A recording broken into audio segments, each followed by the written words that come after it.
106.1, your love music, love life station, as well as your smoothest. I'm Ayomira Essay. I'm Valentine. And together we're going to be presenting this morning's Freshly Pressed 981. And to do that, we have with us in the studio our guest analyst. Uade is with us this morning. Morning, Uade. Morning, Ayo. Morning, Valentine. Morning, Lagos. Good to have you on the show.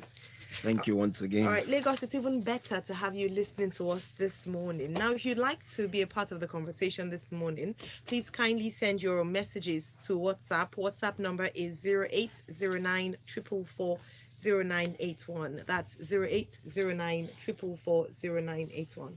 And on Twitter, we're at Smooth981FM. Use that hashtag freshly pressed 981 to send in messages.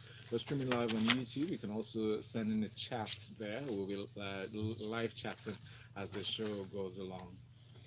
All right, so you can follow Wade at Reinc Nigeria on Twitter if you'd like to continue the conversation with him later on or copy him to your tweets during the show.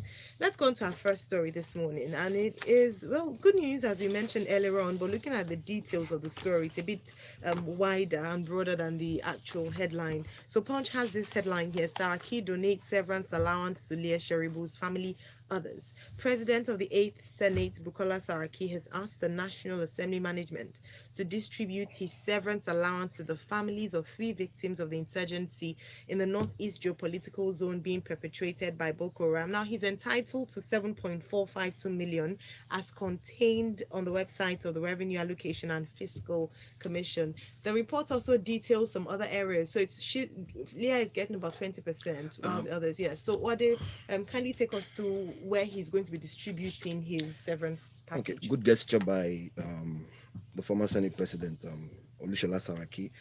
He will be giving Leah Shaibu's family 20%. He will be giving the 2 aid workers that were killed, Hawa Liman, the family of Hawa Liman, 20%, and the third person, Husseini Ahmed Kosian, another 20%. And he's asked that the balance of the 40% should be used to create a trust fund for children of late members of the National Assembly, and he expects that more members of the National Assembly will contribute towards that trust.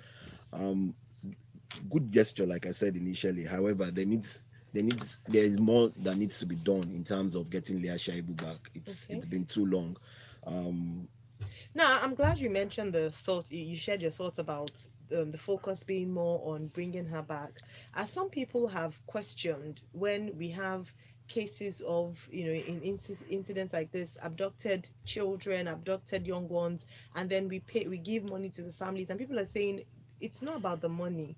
What we're looking for is their release. That's the best you can give to them. I mean, why are you giving them money for? What's the compensation for? Well, for me, I think the most important thing is to put closure to this. Is either you bring the girl back, or you tell the family that the girl is no longer alive.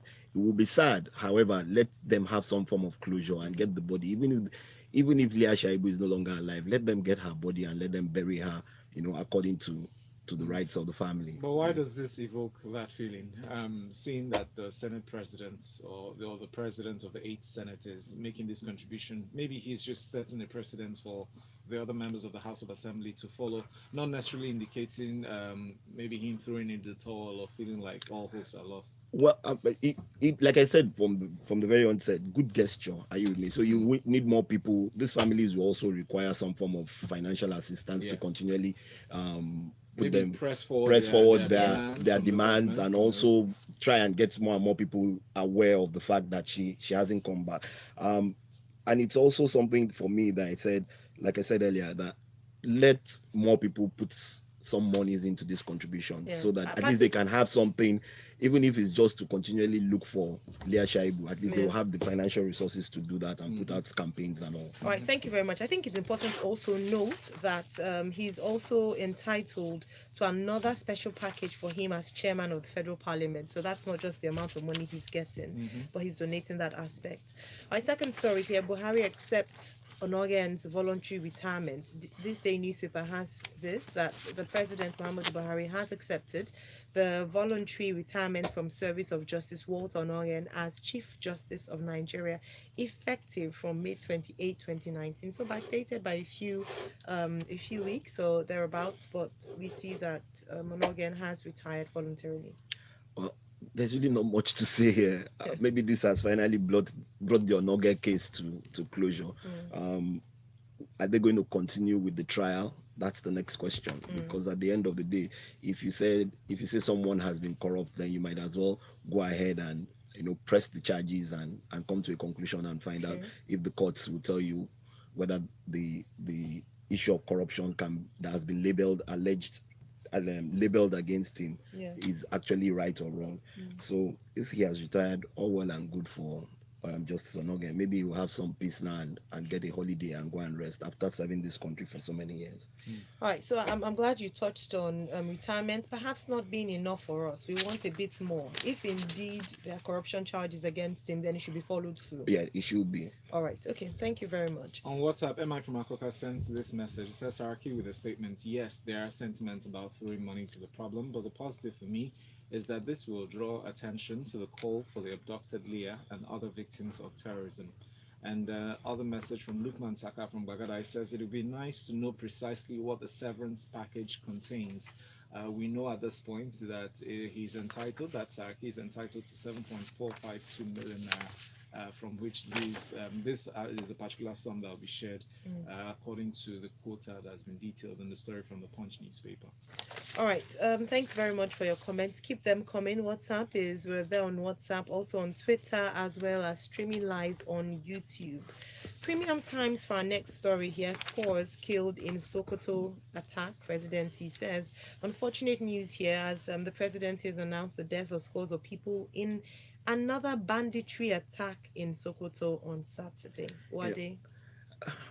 Excuse me, everyone. Let me start by saying this. This is like playing a broken record, and there's no week we're talking here that we're not talking about scores being killed, whether it's in Sokoto, or it's in Zamfara, or it's in Katsina, and every time the president will express condemnation and so much more, but nobody is really telling us what they're doing to curb this level of insecurity. Human lives are being lost every day. In Sokoto alone, over the last 6 months or so, 108 people have been killed. In Zamfara, we can't count. What are they doing? What are the security operatives doing? According to this story, the bandits came in about 5 p.m. on Saturday and shot till the early hours of Sunday. Where were the security operatives? Is it that nobody could call them, or all the telephone network services were dead? I really don't know. It's really sad because the level of insecurity, and for me, another major part of it is the level of poverty has increased so much. So everybody is just looking for how to make money. On the show, we've talked about the link between poverty and terrorism, and poverty and banditry and other crimes, as we've touched on the show. But you asked the question earlier on, Wade, as to what the police are doing. The report actually highlights some of the things that the Commissioner of Police in Sokoto has said, as Ibrahim Kaoje. He said that they've arrested 4 persons, including a woman informant who pretended to be a lunatic, and they were arrested. They also urged, very importantly, for community members to assist security agencies with useful information to track the bandits. As they say, with incidences like this, the community approach is quite important, because at the end of the day, there are people who live in the environment who might have some information. So there's a call to those people to come out and say things. Which I fully agree with. Community policing and working with the police as a community, which should be standard, is really needed in the series of attacks that we're getting in Nigeria, all across Nigeria, is all over the country, north, south, east, and west. But we'll recall that on Monday, 1st of April 2019, Lieutenant General Tuko Burutai, that's Chief of Army Staff, had launched an operation called Harbin Kunama 3 to cover forest areas of Katsina, Sokoto, and Zamfara states in a bid to end activities of bandits. So be curious to know the extent, maybe assess the level of operations, or that how far that operation has covered, the extent of collaboration with the community, like you earlier stated, because they've been mentioning or indicating that some of the bandits that are invading such areas are aliens and not part of the community. So what's wrong with our borders? Our borders have always been porous, but if this new security operation is in place, they're not telling us anything about Mm. how far they're going. I'm not telling you to tell us the details of the security approach, but at least tell us what you're doing. Are you sending more and more people to the borders? Are you doing more security checks? Mm. Nothing is being said. But it's so sad that there's no week we come on radio to analyze the newspapers that we don't have a story of people being killed in one place or the other, and it's getting rather too much. All right, thank you very much, Wadi. Let's move on to the economy. We've touched on security, looked at Saraki, and also the judiciary with Onogen. Now, let's look at a bit of the economy. We touched on this earlier on during Business Express 981, and Reuters touched on particularly the statement made by Aliko Dangote. But Vanguard has this headline: Why Nigeria's economy cannot grow, says Dangote. So, President of Dangote Group, Aliko Dangote, has said the poor performance of the country's power sector was hindering growth of the economy.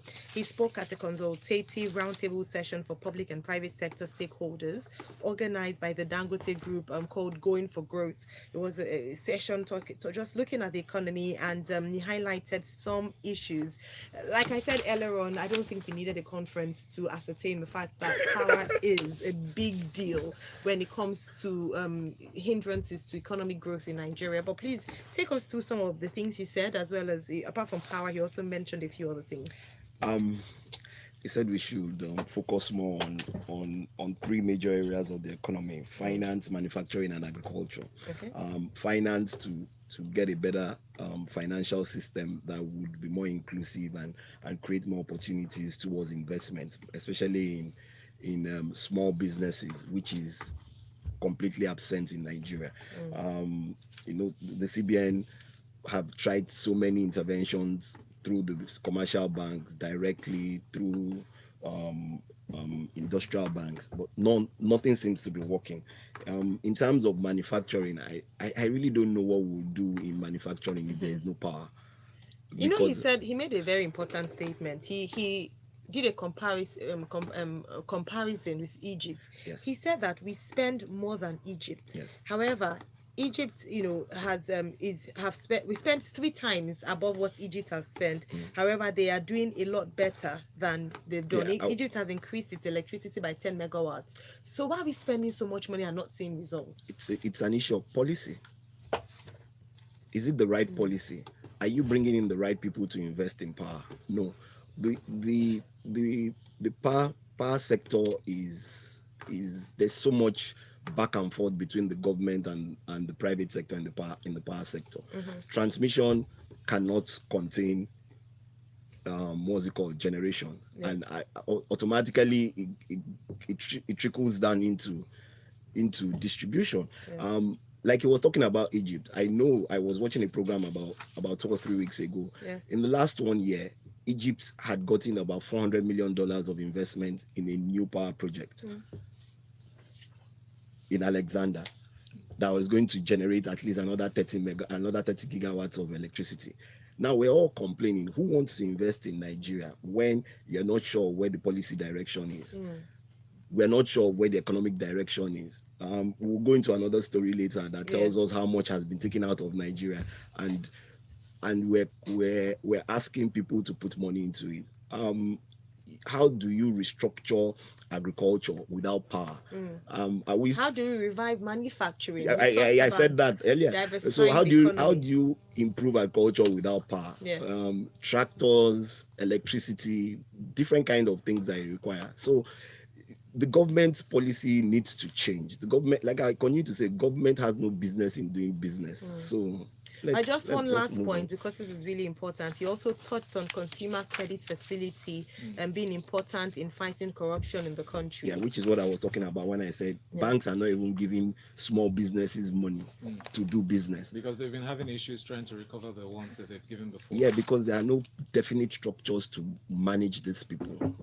And until you do that, then it will be difficult for you. Thank you very much. So many things around this report. I'd urge you, if you can, to check that out and see some of the recommendations he made as well to the federal government on the economy. Shay sends this message on WhatsApp, says, good gesture by Saraki. If you ask me, he's done his little part to attempt fixing what he couldn't fix during his tenure. The quest for Leah's release, however, is still on. And Chidozie from Lekki says, Leah Sharibu in it is a tight situation. Ransom has to be paid to get her. The same press will accuse the government of arming terrorists by claiming money for them to buy more weapons to continue killing and kidnapping. We still pray for her return, but realistically, it is a tough call to pay ransom after the last outrage that money was exchanged. And Patrick sent this one He from says, Chimolu. please let's celebrate Saraki for the unprecedented good gesture and not mix it up with Leah's release. It is not Saraki's duty to release Leah. And Amara sent in this one. It said, Val, I take it you mean Halben Kunama, which means scorpion sting. Yes, that's exactly what I said. It says, so there's an operation scorpion sting yet. Bandits come in and have a shooting spree without any scorpion stinging them.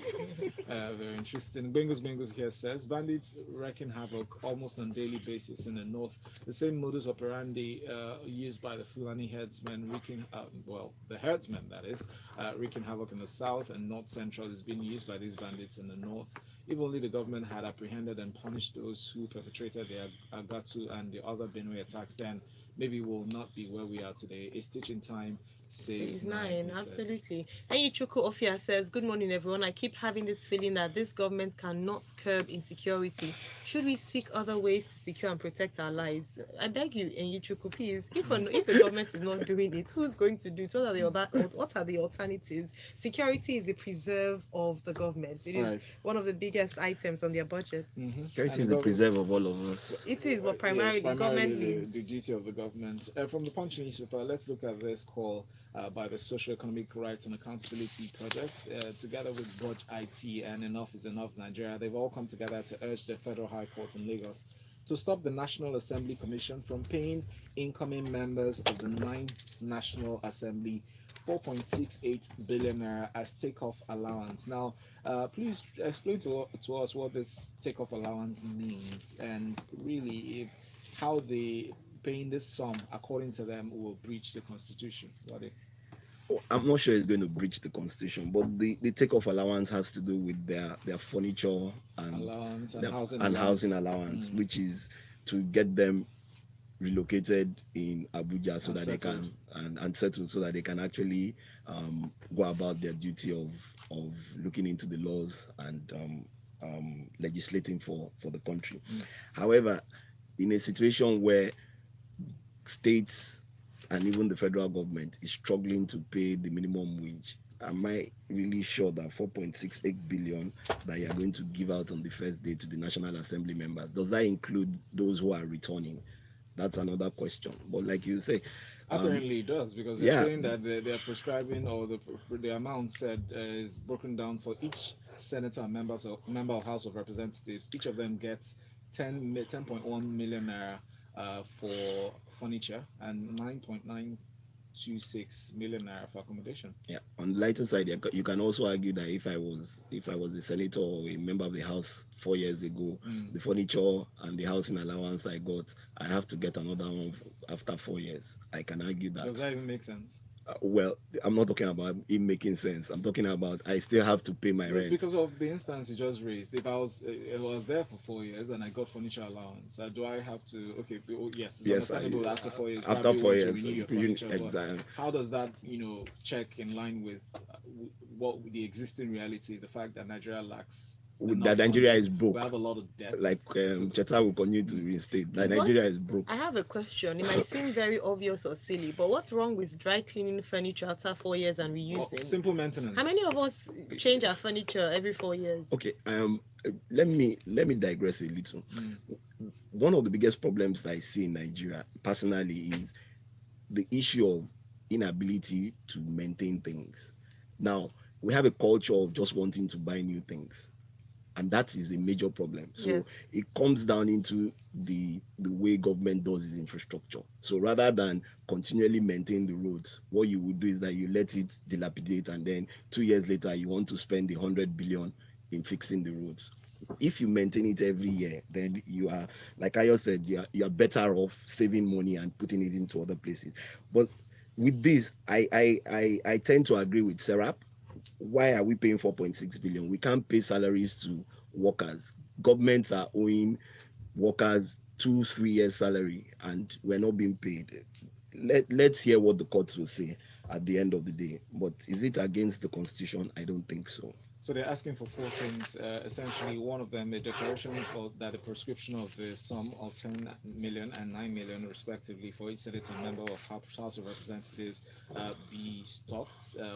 Two, an order compelling the Revenue, Mobilization and Allocation and Fiscal Commission to review and reduce the amounts prescribed for each senator and member of House of Representative, and also to seek an order restraining or presenting and stopping the National Assembly From doing that. Service Commission from paying the sums, and an order restraining and preventing and stopping all members of the Senate and House of Representatives from collecting the said sum. Let's move on now to talk on this headline from the Daily Times news publication. Malami faces disciplinary panel over comments he made on Dasuki's detention. So he was quoted in an interview that he granted to the Voice of America House Service that is meant to be aired on. Well, the statements credited to him had him on this particular program saying that Dasuki, who we know is meant to be released on July 13, 2018, to face the courts. Well, he said that despite all substituting court orders for the Dasuki's release, that he wasn't going to be let out at all. And Malami was quoted as saying, making the statements not just once, but a couple of other times. Your thoughts on this? I hope this will be worth their while. I hope someone who has flagrantly disobeyed court orders, I hope he would even attend the session. That's one. Um, like we know, the I don't know if he's going to be retained as the attorney general, but the outgoing attorney general has, over the last 4 years, not obeyed any court order, from the best of my knowledge. Um, he continues to say that, according to the statement, that Dasuki was responsible for 100,000 deaths. Does he have proof of all this?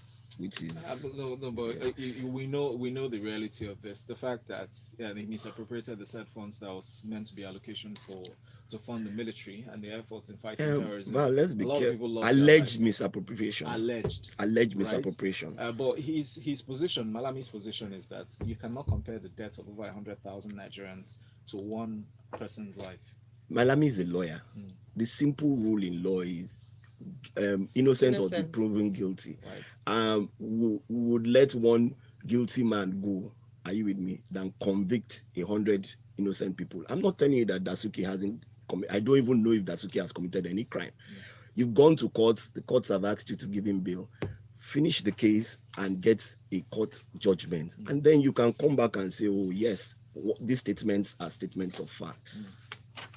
All right, thank you. Let's take this comment from our YouTube page. Michael Adetitun takes it spiritual. He says it will take Jesus to come down before the allowances are looked into. However, these senators should be placed on probation, appraised, and yanked off if they don't meet up. This will make them sit up. So knowing that election isn't the only way they can lose their office, should we explore that actually? So we talk about, because we complain. So should it be that it shouldn't be only by their recalling by their constituents that should remove them from office? Should they be put on probation like many jobs that you take? So if you don't perform in a few In the months, first 3 months. the first 3 months, There are we some yank countries you. that do that. I mean, they'll give you 100 days to perform, and if you do not, well, you'll be relieved of your office. We have messages. We have you taken this one from Biggie? Biggie from Katie says, why do these lawmakers want to start running the Ninth Assembly with giving Nigerians with this burden salary and allowance?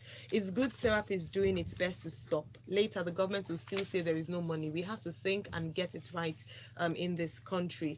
And then Frida says, you can't say Dasuki committed the crime if he could have not if you could have not ruled it. So If the still courts that, have not or if ruled the it. courts have So, not, thank you very much. So yeah. still, just like what Madi mentioned with Yes. regards to. But Frida, I was just relaying the statements made by Malami. I didn't Yeah. say expressly that that's what he did. Of course, he hasn't been convicted yet, and he's still innocent until proven Until guilty. proven Yes. guilty. I like, sorry, let me just take this suggestion by Tega. Tega says, please, what stops us from having a permanent housing estate for the Senate and reps?